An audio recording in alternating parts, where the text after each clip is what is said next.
Amém? Aleluia! Louvado seja o Senhor nosso Deus. Abra sua Bíblia, se você puder, fique em pé. Livro dos Atos, estamos quase terminando essa exposição do livro dos Atos dos Apóstolos, capítulo 27.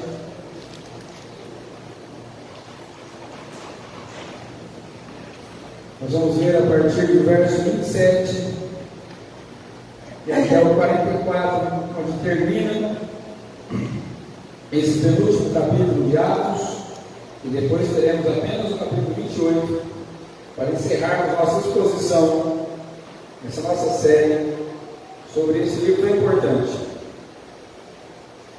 Eu tenho tido o privilégio de aprender muita coisa prática que esse livro traz de lição para a minha vida, e creio que, ou desejo, espero também que esteja sendo assim para você também. Diz assim o texto: quando chegou a 14ª noite, sendo nós batidos de um lado para o outro do mar Adriático, por volta da meia-noite, os marinheiros pressentiram que se aproximavam de alguma terra, e lançando a sonda, viram que a profundidade era de 36 metros. Passando um pouco mais adiante, tornando a lançar a sonda, viram que a profundidade era de 27 metros.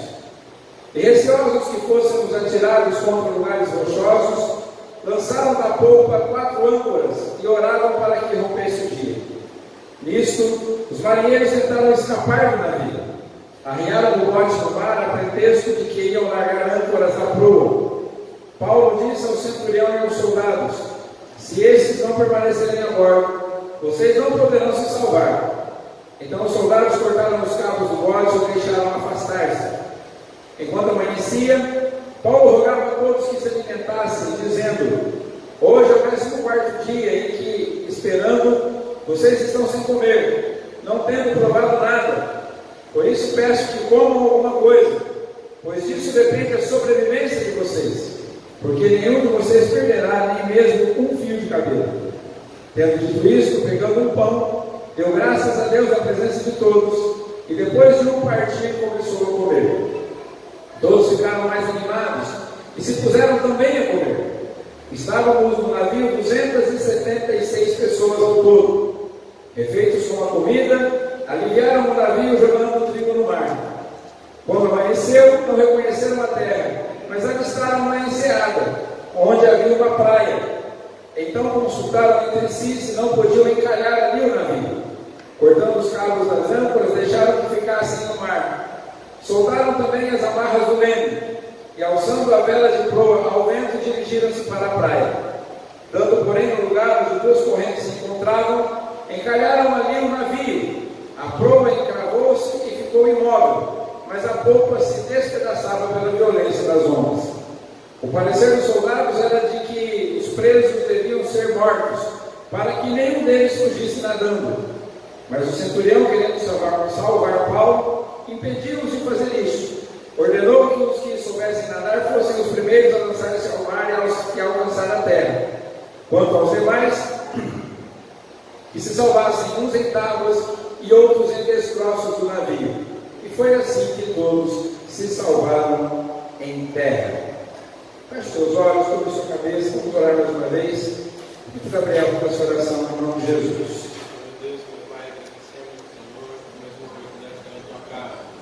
Agradecemos a Deus pela tua palavra, Senhor, agradecemos a Deus que o Espírito Santo fala conosco.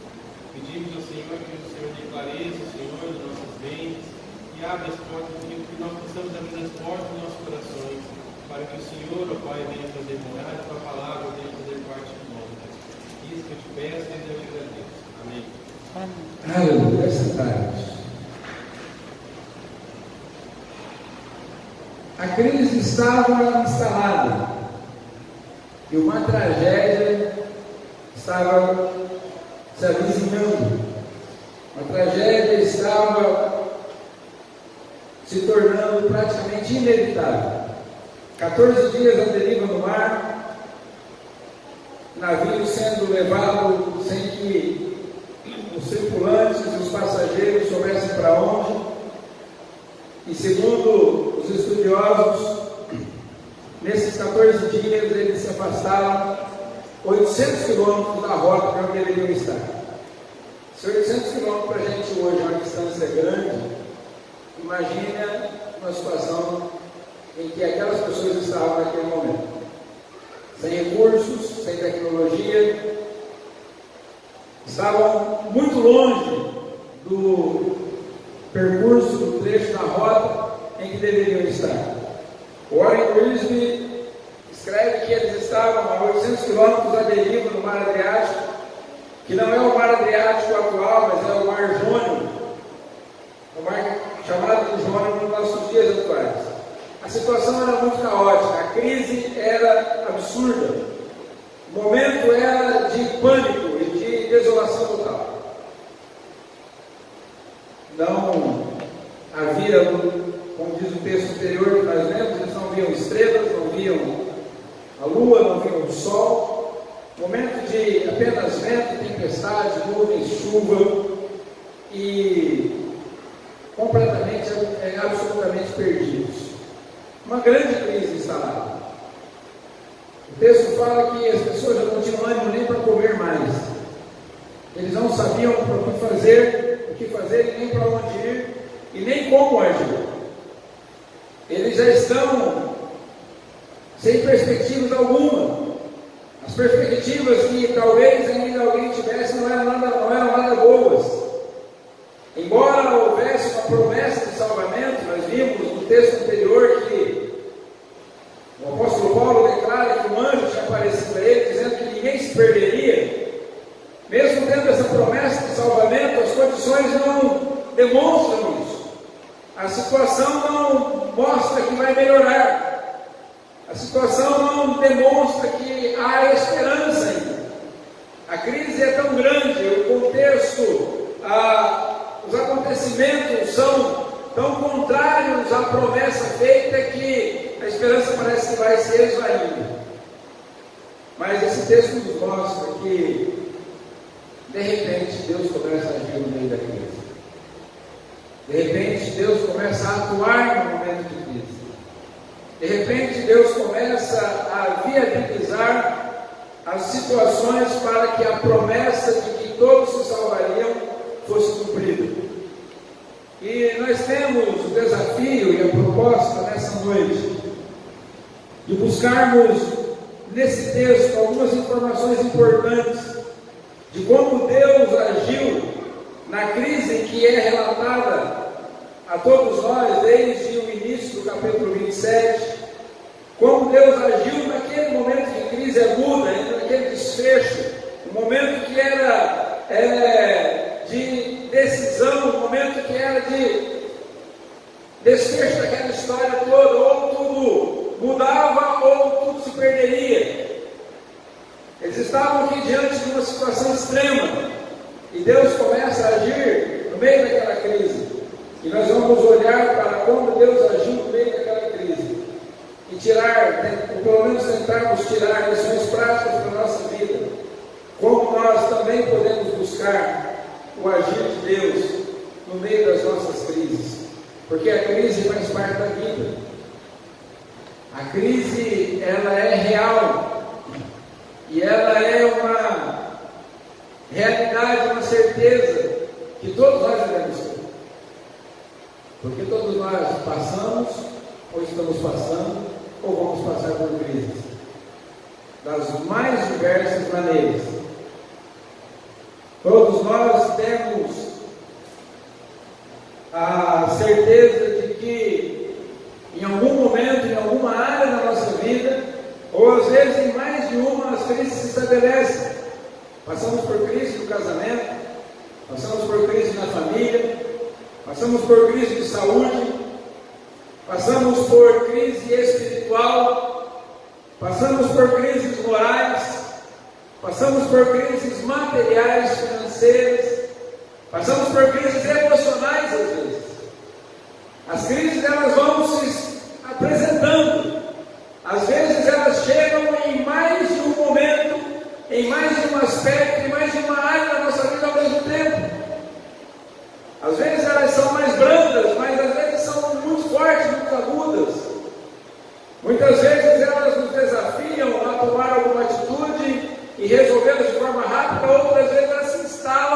nós simplesmente não conseguimos achar solução para elas. Mas não importa em qual aspecto da nossa vida a crise se instale, não importa em qual momento da nossa vida a crise se instale, não importa com qual intensidade ou com qual intensidade ela venha a nos atingir ou nos alcançar, o que importa é sabermos que Deus é soberano, que Deus é bom, que Deus é por nós, Ele está do nosso lado, Ele está presente, e no momento de crise, Ele pode agir e mudar completamente o contexto, a situação e até a sentença que a crise tem estabelecido. Deus pode mudar.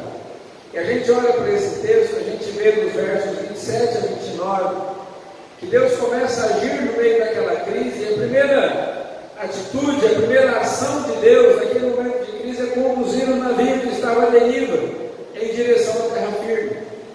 Aquele navio poderia ter batido num arrecife, aquele navio poderia ter ido para mar aberto, aquele navio poderia ter sido tragado pelas ondas, muitas outras coisas poderiam ter acontecido com aquele navio.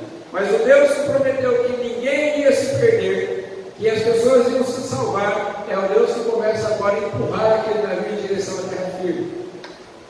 E diz o texto que nós lemos que os marinheiros começam a pressentir que eles estão perto de alguma terra. Não sabemos se eles ouviram o barulho das ondas quebrando nas rochas, não sabemos se eles sentiram alguma brisa, não sabemos se de repente eles ouviram o barulho de alguns animais que ficam perto do litoral, mas sabemos que eles pressentiram que alguma coisa estava mudando, alguma coisa estava diferente. Eles conseguiram notar que Deus estava tomando alguma atitude depois de tanto tempo, depois de 14 dias perdidos no mar, depois de 14 dias sem saber onde estavam, depois de 14 dias sendo levados para longe da onde precisavam estar. Deus começa a agir e Deus começa a conduzir o processo e começa a levar aquele navio para perto da terra firme. Irmãos, nós precisamos continuar orando, continuar crendo, continuar buscando, continuar acreditando, continuar confiando no Senhor, porque não importa o tamanho que a crise seja, não importa o quão bravio seja o mar, não importa quanta dificuldade e quanto desespero esteja à nossa volta, nós servimos a um Deus que é capaz de empurrar o nosso navio de volta para a terra firme. Nós servimos ao Deus que é capaz de conduzir o nosso barco de volta à terra firme. Ainda que nós não consigamos ter segurança em nada desse mundo, ainda que todos os recursos tenham se esvaído, ainda que o desespero queira tomar conta das nossas emoções, do nosso coração, ainda que a nossa alma venha querer desfalecer, porque não há nenhuma vislumbre de esperança, nenhuma luz no fim do túnel, nós sabemos que existe um Deus que é capaz de empurrar um navio carregado de trigo, com 276 pessoas a bordo, um navio completamente desgovernado e à deriva, de volta para a terra firme. Então, seja na sua vida material, financeira, nas suas emoções, na sua vida social, na sua vida moral, seja qual for a situação que você enfrente, esteja enfrentando ou venha enfrentar, não deixe de acreditar que existe um Deus que é capaz de levar o nosso barco de volta à terra firme. Amém? Amém. Segunda coisa que nós vemos nesse texto, dos versos 30 a 32, é que Deus determinou por meio do apóstolo Paulo que os viajantes permanecessem juntos, para que fossem todos salvos. Nós vimos aqui que o projeto de Deus, o propósito de Deus, era usar a vida do apóstolo Paulo para salvar todas aquelas pessoas do navio. O tratado que Lucas escreve, esse livro de Atos aqui, nós vimos lá no início da nossa exposição, que possivelmente é a defesa que Lucas escreve para provar aos romanos e aos gentios que o cristianismo não era o inimigo do império, que a religião cristã não era uma inimiga dos romanos, que Jesus não era o rei que estava querendo derrubar o império romano, mas que através dos cristãos cristãos, através da fé em Cristo Jesus, todos os gentios poderiam ser salvos, todos os gentios poderiam ser alcançados. E aqui Deus usa o apóstolo Paulo para fazer com que todas aquelas pessoas do navio permanecessem juntas e juntas pudessem todas ser salvas. Nós vemos aqui que o texto relata que quando há uma possibilidade de que o navio esteja chegando perto da terra firme, mas como eles não estavam enxergando nada ainda, sabiam apenas que a profundidade estava diminuindo, porque eles foram medindo com as sondas que eles tinham à disposição no navio, eles resolvem ancorar o navio para que ele não bata em alguma pedra, mas alguns marinheiros querem escapar. Alguém quer pular do barco, alguém quer deixar os outros para trás. Eles arriam o bote, aquele bote que eles haviam puxado para dentro do navio, agora eles descem de volta para a água para tentar fugir, tentar escapar da situação e tentar fazer de alguma forma com que eles obtenham alguma vantagem em relação aos outros. Mas Deus fala para Paulo que a salvação não estava em fugir da situação, a situação estava em permanecer todos juntos para que todos juntos saíssem da crise ao mesmo tempo. Nós aprendemos que nosso Deus é aquele que ajuda com que nós possamos ter unidade mesmo em momentos de crise, mesmo em momentos de tribulação. E nós podemos ser instrumentos de Deus para formar unidade, formar comunhão, formar uma coesão, formar um espírito de colaboração para que não só nós possamos ser abençoados, mas para que outras pessoas também sejam abençoadas no momento de crise. É comum no momento de crise a pessoa querer abandonar o casamento, querer abandonar a carreira profissional, querer se fechar dentro do quarto, na situação de depressão. É comum no momento de crise as pessoas quererem abandonar a fé, as pessoas quererem abandonar a carreira, querem deixar tudo para trás. Mas esse texto nos mostra, nos ensina que o nosso Deus é aquele que age em momentos de crise. E a maneira de Deus agir é fortalecendo a unidade, fortalecendo a comunhão, fortalecendo as nossas atitudes. Porque não é fugindo dos problemas que eles se resolvem, não é fugindo da crise que ela se resolve, não é tentando ir para longe do problema. Quanto mais você tenta se distanciar do problema, mais o problema te acompanha. Nós vivemos hoje um tempo em que as pessoas não lutam mais pelas suas famílias, pelos seus casamentos. As pessoas não insistem mais em consertar os seus relacionamentos. Querem fugir, querem abandonar, querem deixar para trás. E tem gente que já está no terceiro, no quinto, no sétimo casamento e não se resolve. E não vai se resolver porque não é fugindo que resolve. Eu costumo usar sempre uma analogia quando eu falo de casamento, que trocar de casamento é igual você trocar de carro usado. Você tem um carro usado, você já sabe o jeito que abre a porta, você já sabe como que vira a chave do contato, você já sabe qual porta que não fecha na hora que você aperta o botão do alarme, você tem que ir lá e trancar ela manualmente. Você já sabe tudo. Você conhece todos os defeitos, sabe a maneira de andar, você sabe que numa buraqueira você não pode andar correndo demais, vai cair tudo. Não é? Tem que ir devagar. Você já sabe como estacionar. Você já sabe que de vez em quando nega a partida, tem que deixar ele meio agradecido, porque depois você precisa dar um tranquinho. Você sabe tudo.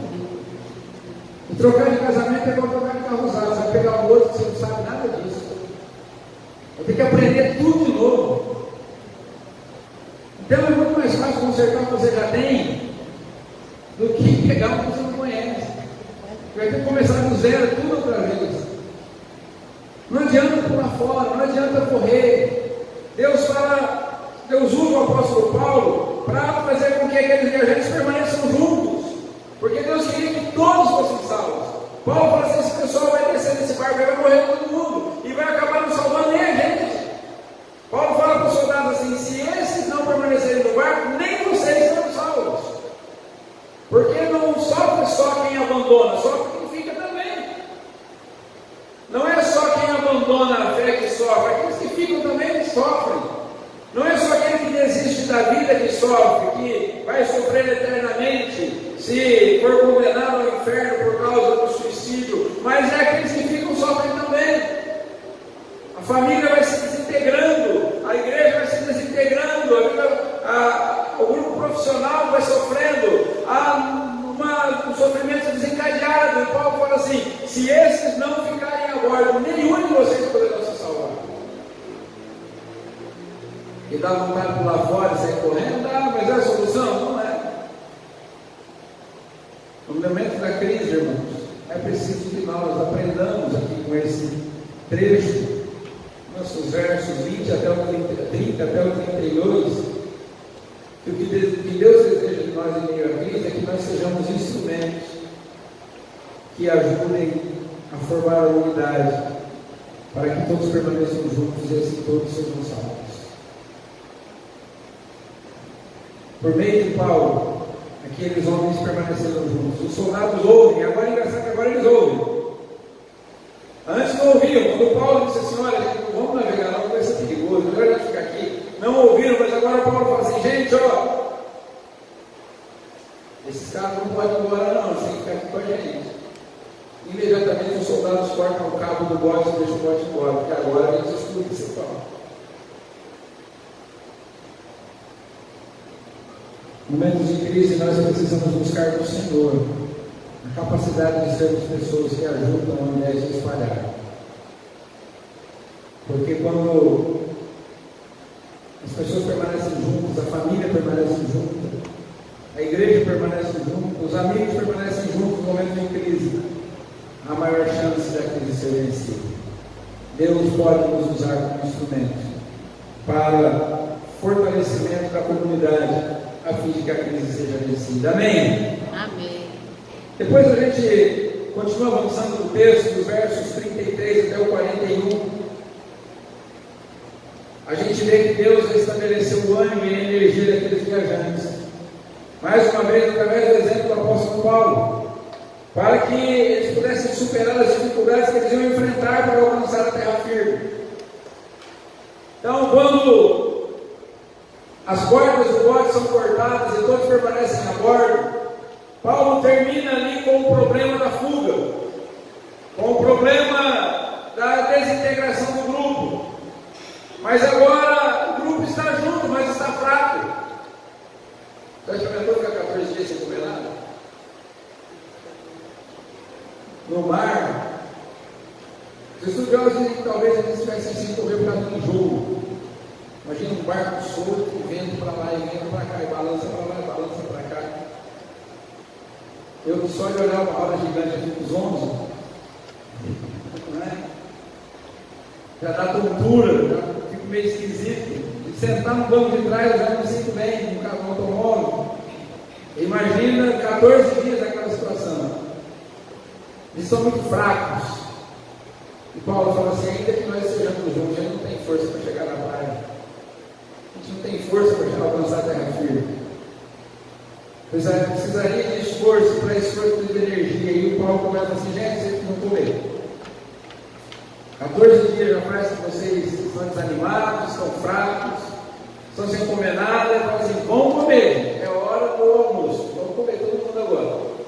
E Paulo pega um pedaço de pão, agradece a Deus, e eles começam a comer. Graças a Deus havia provisão para isso no navio.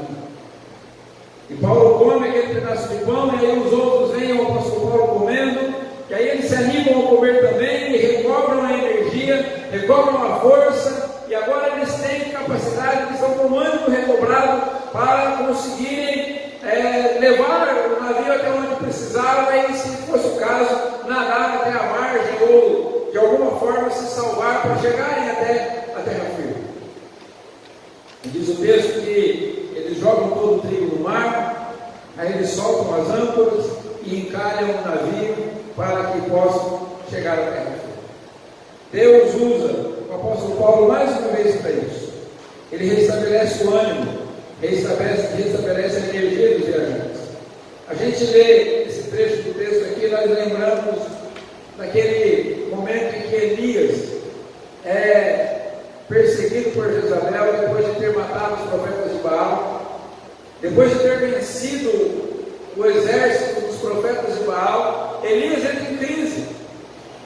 crise emocional, uma crise existencial, uma crise espiritual. Elias deixa o seu rosto em algum lugar, em determinado lugar, e ele vai para o deserto. E lá no deserto ele deita e dorme. Ele está desanimado, ele está fraco, ele está em crise. Ele está angustiado. Um homem que há pouco tempo não teve medo de enfrentar 850 profetas, falsos profetas, agora está com medo de uma mulher. E ele foge de Jezabel. Diz a Bíblia, diz a palavra do Senhor, que ele acorda, ou é acordado por um anjo, e quando ele levanta tem pão e tem água. E o anjo diz a ele: come e bebe, Elias. Ele come, bebe e dorme novamente. Aí a pouco o anjo cutuca ele de novo e diz assim: Elias, come e bebe, porque o teu caminho vai ser muito longo. E aí diz o texto bíblico que Elias come e bebe novamente, com a força daquela comida, caminha 40 dias e 40 noites, até a orelha do monte de Deus, onde ele tem um encontro com o Senhor, e é restaurado pelo Senhor.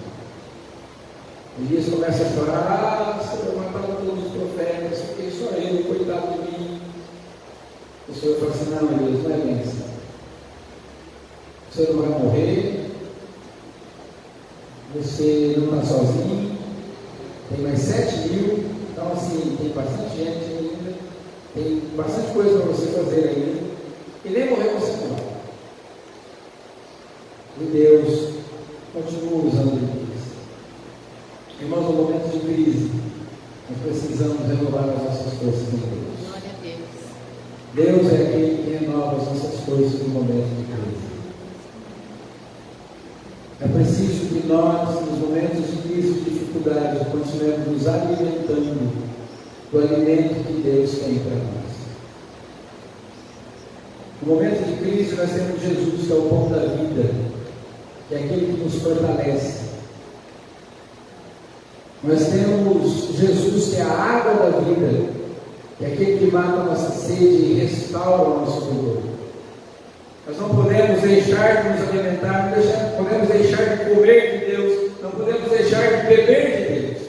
Nós precisamos do pão da vida, nós precisamos da água da vida. O nosso Deus é aquele que no momento de crise renova as nossas forças e renova as nossas energias. Nós precisamos nos restabelecer. Tem um texto na palavra do Senhor, se eu não estou enganado, lá em final de 1 Samuel, 2 Samuel. Eu sou ruim para caramba de referência. Conheço um pouco de Bíblia, mas de referência quase nada. Mas é quando Davi está morando na terra dos filisteus. E o rei de Gate dá para ele a cidade de Ziclag. E ele mora com os seus homens na cidade de Ziclag. E o rei dos filisteus vai entrar em guerra contra Saul. E Davi fala assim: nós vamos guerrear com você. E quando o rei de Gate chega com o exército de Davi, os outros reis dos filisteus, porque os filisteus tinham 5 reis: Asdod, Askelon, Gate, Ekron e outros. São 5 cidades dos filisteus. E quando Davi chega com o seu exército, os outros reis dos filisteus falam assim: esses caras não vão com a gente não, porque Davi é israelita, e na hora da batalha ele vai se virar contra nós, ele não vai lutar contra o povo dele.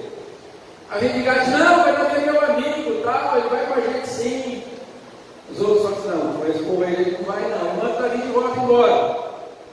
E quando Davi chega em casa em Ziclag, os amalequitas tinham invadido Ziclag e levaram tudo embora. Levaram as esposas, levaram as crianças, levaram o gado, levaram tudo embora.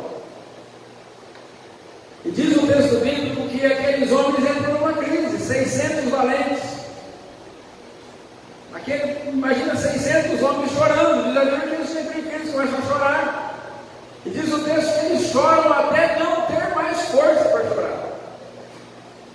600 homens, valentes, guerreiros de Davi, chorando e choravam até que não tivessem mais força para chorar. E quando deu uma acalmada no choro, eles quiseram apedrejar Davi.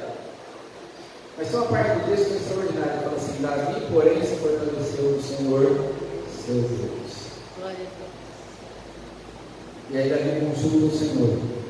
e vai atrás dos amalequitas e traz tudo de volta. Aleluia. Porque se fortaleceu no Senhor seu Deus. Os homens estavam desolados, a crise estava instalada, o desânimo abatendo, mas Davi se fortaleceu no Senhor seu Deus. Foi atrás dos inimigos.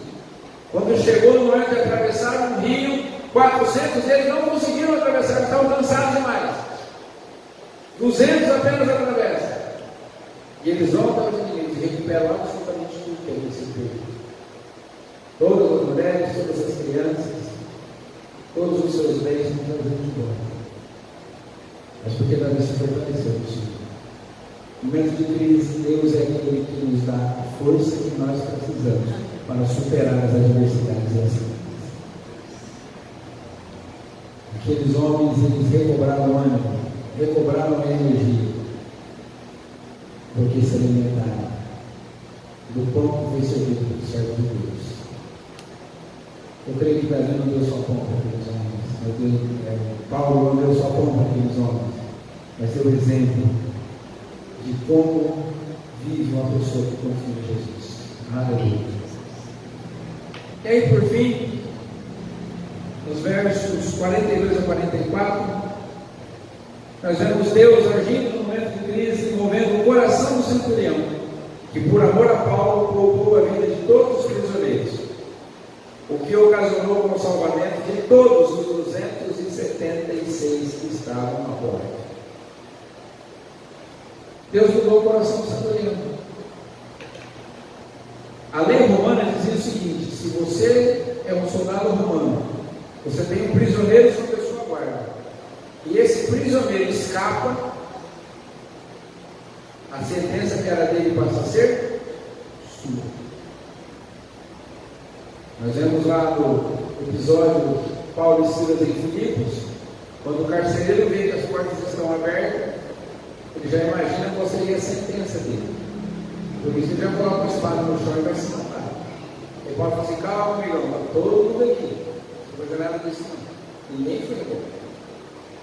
Os soldados diante, quando o barco está encalhado e agora eles precisam pular, porque o navio vai se despedaçar pela força das ondas, os soldados dizem assim: os prisioneiros a gente mata. Vamos matar todos os prisioneiros, porque se esses prisioneiros escaparem, a gente vai estar numa situação bem difícil. Mas aí o centurião, ele fala assim: para matar todos os prisioneiros, tem que matar o Paulo também, porque o Paulo é prisioneiro. Mas a gente não vai matar o Paulo, então a gente não vai matar ninguém. E aí Deus move o coração do centurião. Nenhum prisioneiro é morto, porque a promessa é que todos seriam salvos. E aí eles se salvam.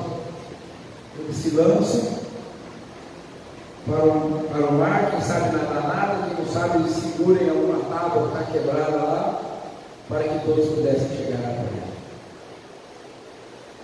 Irmãos, há coisas que nós podemos fazer, mas há coisas que só Deus pode fazer. Nós podemos ser um bom profissional, mas fazer o nosso trabalho para resultado só Deus pode. Nós podemos aprender educação financeira para sermos mais responsáveis com o nosso dinheiro, mas fazer os recursos chegar na nossa mão só Deus pode.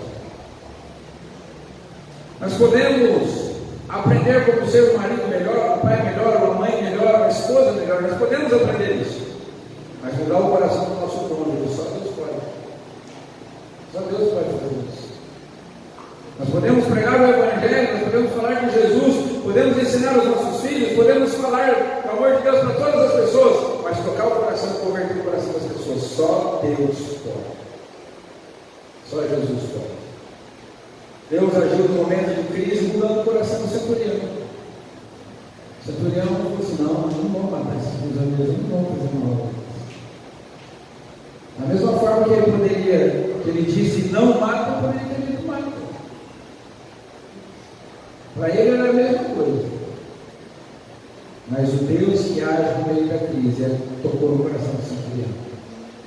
É o Deus que age no meio da crise, irmãos, que toca no nosso coração nos momentos em que a crise está instalada.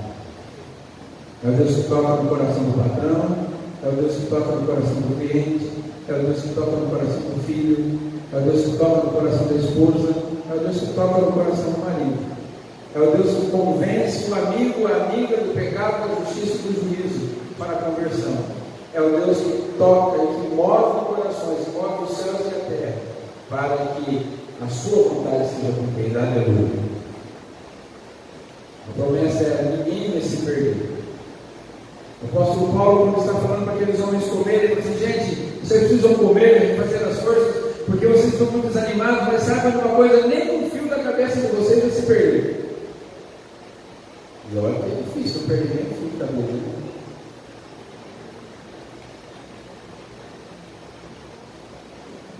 Mas Deus agiu, Deus moveu tudo que precisava ser movido naquela crise, para que aquela crise fosse sanada e fosse resolvida.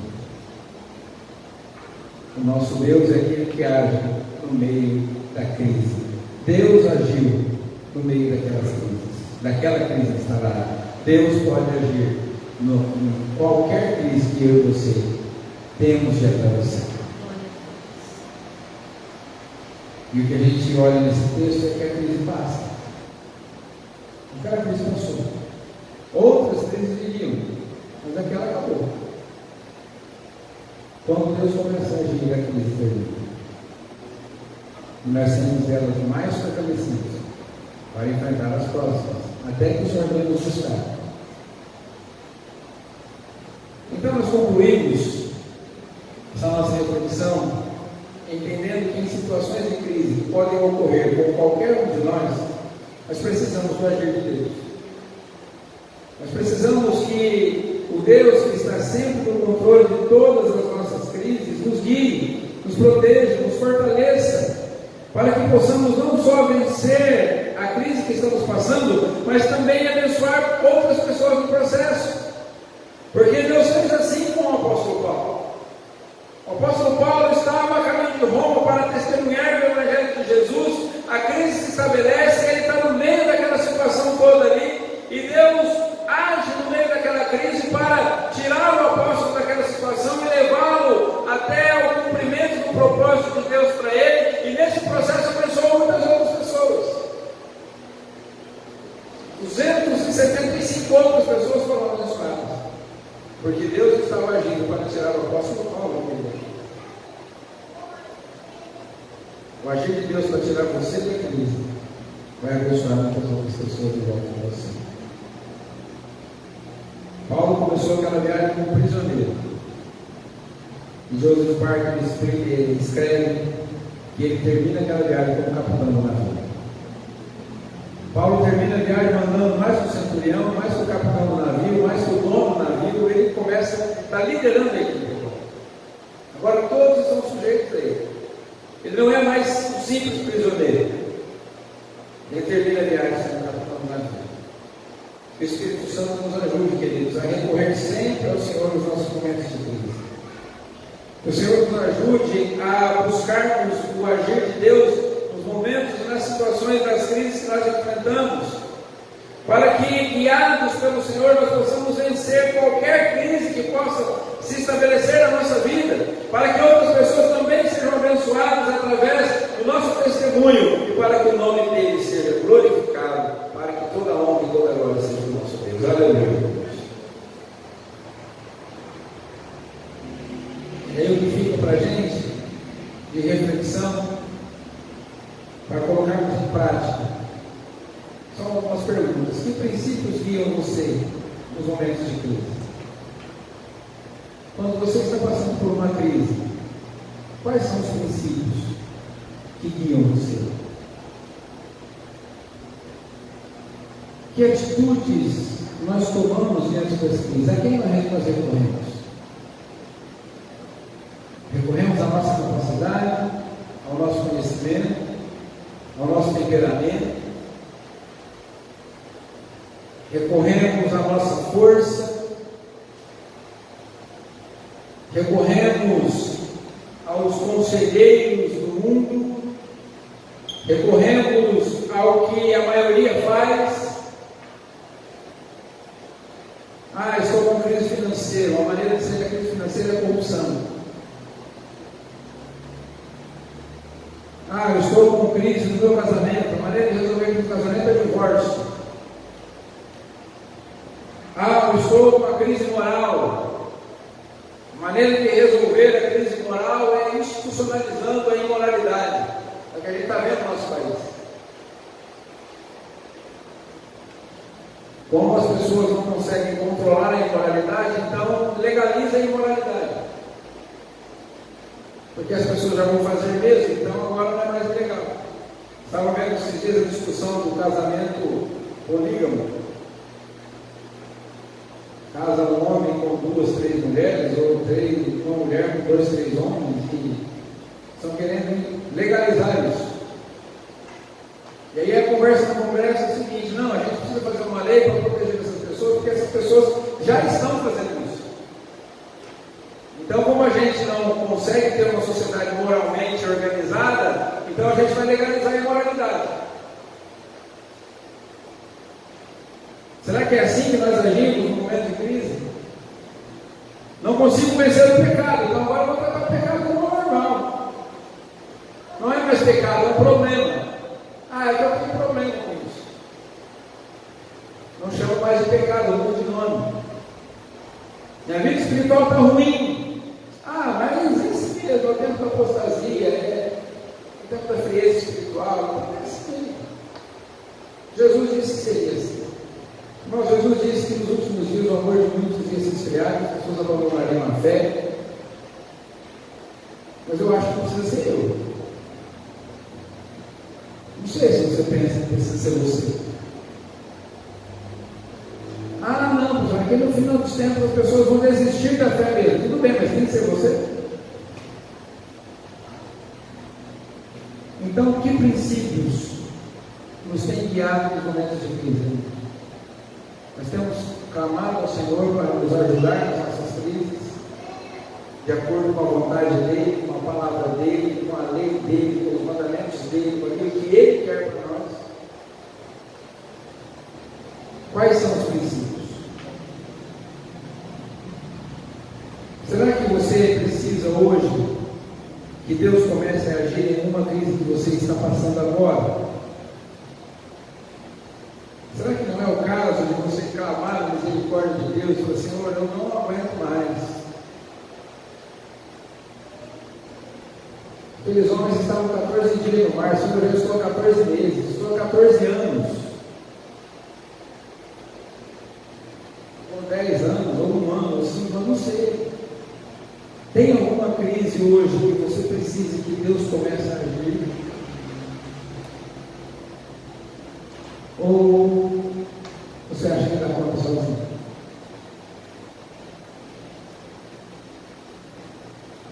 Pastor, estou passando por crise nenhuma. Talvez a gente tenha que orar para talvez a crise seja de memória. E a última pergunta: você quer que Deus age na sua crise? Pastor, mas que pergunta, hein? Será? Vocês lembram do homem do reino de Betesda? Jesus. Não foi eu, não foi você, não foi alguém que está passando. Jesus chegou para aquele homem e falou assim: você quer ser curado? Qual é a resposta dessa pergunta, irmão? Aquele homem falou assim: eita, ninguém me ajuda, ainda tem gente que me atrapalha. Era essa a resposta da pergunta? Mas a pergunta tão simples, ele não conseguiu responder. Não conseguiu responder de forma objetiva. Então, se perguntar hoje assim: você quer que Deus age na sua crise? Às vezes a resposta não é bem simples. E aí você vai pensar assim: peraí, se Deus começar a agir na minha crise, ele vai talvez querer mudar alguma coisa que eu não quero mudar. Ele vai querer colocar em ordem alguma coisa que eu não quero organizar. Pode ser que ele queira que eu abandone algo que eu gosto muito. Está me prendendo na crise, mas eu não quero abrir mão. Essa crise vai durar muito tempo mais, até destruir carreira profissional, suas finanças, suas emoções. Quando Jesus pergunta para aquele homem: você quer ser curado, leão? Ele não consegue responder. Você vai fazer: eu quero ser curado, estou aqui porque eu quero ser curado, então eu sou doente, eu quero ser curado. Por isso que eu estou aqui. Ele não consegue dizer isso. Ele só consegue reclamar, então. Está vendo aí, ó? O anjo vem, movimenta a água, eu não consigo entrar na água sozinho, ninguém me ajuda a entrar na água e ainda pula na água por aquilo. Diante dele estava simplesmente a água da vida. O que eu acho mais extraordinário nesse texto, que Jesus cura só aquele homem agora. O tanque estava lotado de doente. Betesda era o lugar mais terrível do mundo. Pensa no lugar onde você só via desgraça, o tanque de Betesda. E gente morria lá dentro do tanque, lá esperando a água se mexer lá e só percebeu que estava cheirando mal lá. Era um lugar de gemido, de gente enferma, doente. Porque todos os doentes eram levados para lá. Eram largados lá. Ele estava lá 38 anos. Ou 18, não sei. Foi 18 ou 38, uma coisa assim. E Jesus vai ver o coração dele. E aí depois ele está andando na cama, o religioso: você não é essa cama? Não, porque o homem me curou, mandou carregar minha cama embora. Não, você não pode carregar a cama, já sabe. Eles não curavam ninguém. Aí quando Jesus cura, eles aparecem para dar palpite. Mas a pergunta permanece: você quer que Deus age na sua vida? Que leve você e as pessoas que estão com você para a terra firme? Que renova as suas forças, que conduza o seu barco para a terra firme. Vamos lembrar que os marinheiros não escolheram o itinerário. Foi Deus que resolveu: é para lá que eu vou levar vocês. Mas vamos ver no que vem, que foi perder de mal. Um lugar lindo, maravilhoso, existe até hoje.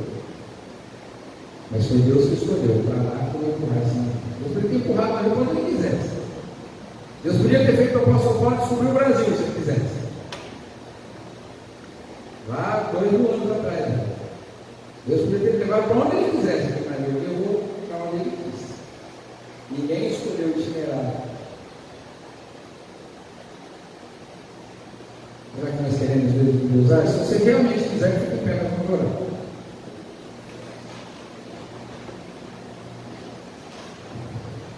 Mas pode ser que você não queira. Se você não quiser, pode ficar sentado mesmo. Não, pastor, eu estou bem com a minha crise, vou resolver do meu jeito. Porque vai que Deus queira resolver de um jeito que eu não gosto, então não estou afim não. Nós já sabemos que a vontade de Deus é boa, perfeita e agradável. Os seus olhos falam com o Senhor por um momento.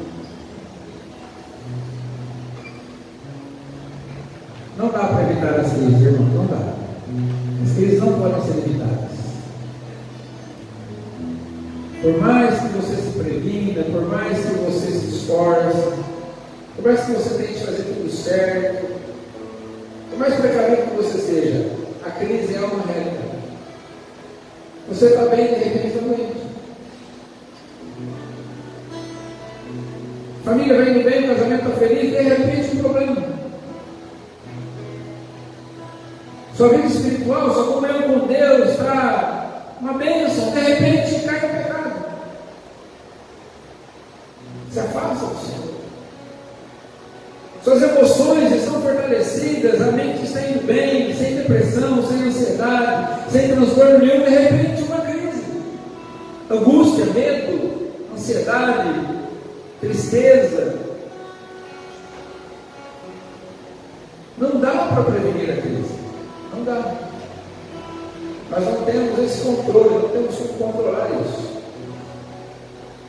O filho está indo bem, de repente se perde, se afasta.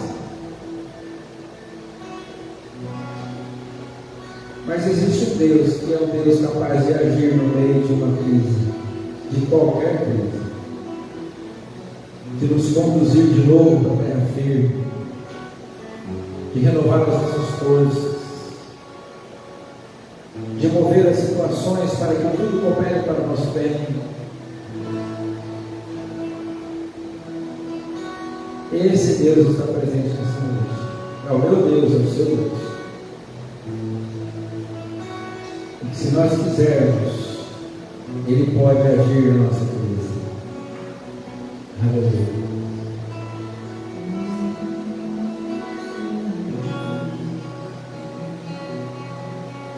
Cada vez que a minha fé é provada,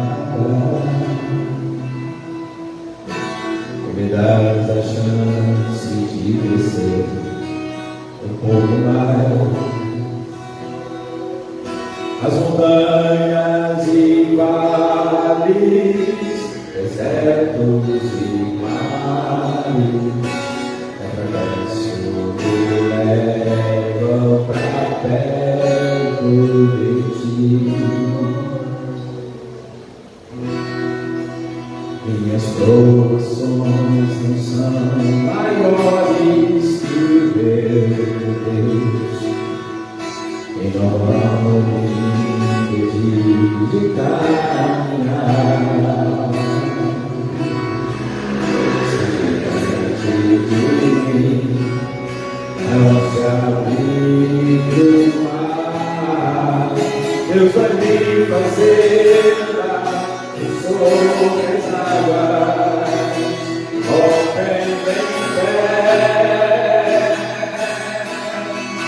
minha vida se revestirá de teu poder. Aleluia! Ora nesse momento, chama o Senhor para o centro da sua crise. Diga: Senhor, eu quero que o Senhor venha para o centro da minha crise agora. Eu quero entregar a minha crise ao poderoso Senhor.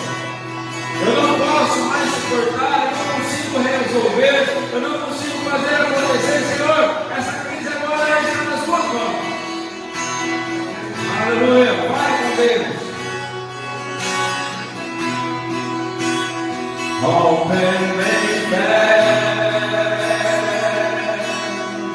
minha vida se revestirá de teu poder. Rompe em fé, ousadia, movimento sobrenatural.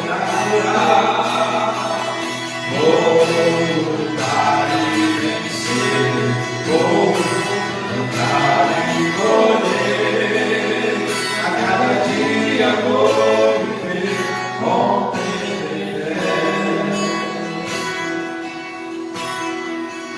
Senhor, não estamos aqui para reclamar das nossas crises, tá? Muitas vezes elas são um instrumento do Senhor para nos aproximar mais dele. Mas é verdade também que muitas das nossas crises são criadas por nós mesmos. Tomamos atitudes que não devemos tomar, entramos em situações que não deveríamos entrar. Mas há crises que simplesmente se estabelecem sem que a gente saiba como, e sem que a gente contribua para isso. Mas para nós não importa como as crises aconteçam, não importa como elas venham. Para nós não importa, Senhor, o quão difíceis elas sejam. Para nós não importa, Senhor, quanto uma crise pode ser aguda. O que importa para nós é que nós conhecemos o Senhor é o Deus que age no meio da crise. E nós queremos chamar o Senhor hoje, ó Deus amado, para agir no meio das nossas crises, ó Deus. Sejam elas quais forem, sejam crises emocionais, sejam crises existenciais, sejam crises espirituais, sejam crises matrimoniais, sejam crises familiares, crises sociais, crises morais, crises financeiras. Senhor, não importa qual seja a crise, nós precisamos do Senhor junto conosco na crise. Nós não vamos aqui reclamar das crises, não vamos pedir para que o Senhor não deixe que nós caiamos ou entremos em crises, mas pedimos a Deus que nos ajude, Pai amado, a atravessar as nossas crises, as mais diversas, de qualquer situação. Porque se o Senhor estiver conosco no meio da crise, o Senhor vai conduzir a nossa vida para o lugar aonde a crise vai ser resolvida, onde a crise vai terminar. Se o Senhor estiver conosco na nossa crise, Senhor, O Senhor vai nos ajudar a sermos instrumentos de bênção na vida de outras pessoas, mesmo no momento de dificuldade. Vamos ajudar que ninguém se perca no meio da crise. Se o Senhor estiver conosco no meio da crise, Pai, nossas forças serão refeitas, a nossa energia será restabelecida, o nosso ânimo, a nossa alegria serão fortalecidos, porque só o Senhor pode nos dar o pão e a água da vida que nós precisamos para seguir em frente. Se o Senhor estiver conosco no meio da crise, Pai, aquelas situações que nós não temos como mudar, o Senhor vai agir e vai mudar a nosso favor. Porque a tua palavra diz que todas as coisas cooperam juntamente para o bem daqueles que amam ao Senhor. Nós precisamos de Ti no meio das nossas crises, Pai. E eu estou orando porque eu quero que o Senhor venha agir no meio da minha crise. Ainda que eu tenha que mudar, ainda que eu tenha que ter uma atitude diferente, ainda que eu precise abandonar o pecado, ainda, Senhor, que as coisas precisem ser feitas do jeito do Senhor e não do meu, ainda que as mudanças precisem ser realizadas de acordo com a tua vontade, a tua palavra, Senhor, que mude tudo que o Senhor quiser, a casa é tua. A partir de agora a casa é tua, Senhor. Eu gostaria que o Senhor viesse orar comigo no meio desse texto. E há irmãos aqui que estão orando, há outros irmãos que estão acompanhando a distância e orando, outras pessoas vão visualizar, vão usar essa administração em outro momento, também vão fazer essa oração. E tenhamos a coragem de convidar o Senhor para o meio das nossas crises, e entregar o controle da vida ao Senhor. Assim como a direção daquele navio foi entregue nas mãos do apóstolo Paulo e todos foram salvos, nós entregamos a direção da nossa vida ao Senhor nessa noite, para que todos nós sejamos salvos também. Nossa família, a nossa casa, a nossa carreira profissional, a nossa saúde, as nossas emoções, nosso ministério, nossa vida espiritual, nossa comunhão, nosso relacionamento contigo. Entregamos tudo a Ti, Senhor. Porque só o Senhor pode nos ajudar a atravessar as nossas vidas. Obrigado por você se mais esta vez aqui, Senhor. Obrigado por nos permitir adorar o Teu nome através dos nossos louvores. Obrigado porque sabemos que o Senhor ouviu a nossa oração nessa noite. As nossas intercessões, toda oração que foi feita aqui, todo pedido que foi colocado diante do Senhor, cremos absolutamente que o Senhor ouviu cada um deles. Que o Senhor fará o que for melhor em cada situação. Obrigado por falar conosco pela Tua palavra. Obrigado por nos ajudar a compreender melhor aquilo que o Senhor espera de nós no meio das nossas vidas. Leva-nos debaixo da Tua graça. É uma semana de bênção para os Teus filhos. Em nome de Jesus, para a Tua glória. E agora, irmãos, que a graça do nosso Senhor Jesus Cristo, o amor de Deus, nosso Pai, que a comunhão e as consolações do Espírito Santo sejam com todos vocês, com toda a igreja de Cristo, aonde quer que ela esteja, e aqueles que vão morar no céu, digam amém.